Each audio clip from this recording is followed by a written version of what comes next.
All right, guys, so today's video, we're going to cut a face frame. We're going to do it with a center parting. Now, if your guest wears a side parting, then you would do this a little bit different. I'm going to make a separate video for that. So this is based on a center symmetrical shape that we're creating. So I take the center back parting, and then I take a diagonal forward parting from that right to the hairline.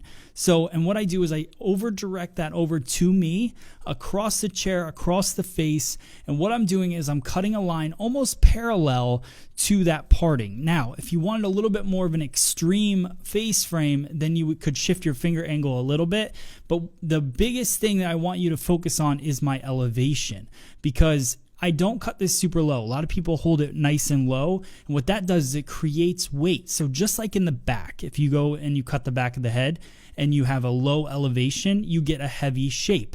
So people don't think about that in the front. They always hold the hair nice and low.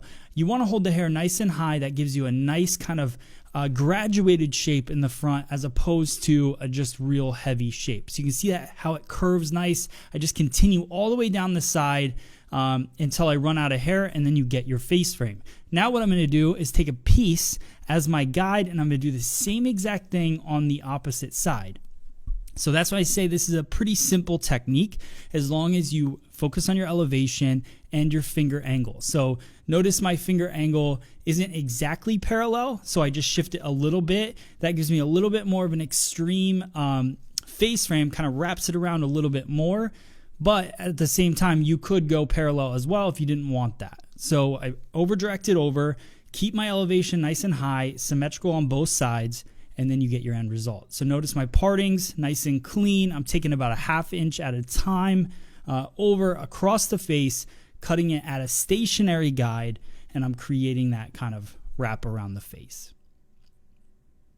So as I get to the ear, that's about when it starts to run out of hair. So if you wanted to continue this haircut, you continue all the way through the back if you want to. You can leave the layers nice and long. You could go into the back and also cut layers into the back as well. So this is more just for the face frame. We're not going to do any layering in the back. I want to show it to you guys dry, so I'm using the Paul Mitchell Memory Shaper. This is from the Invisible Wear category. So I put that in the hair. It's got a nice soft hold to it, and then I use my Paul Mitchell Turbo Light blow dryer to dry the hair.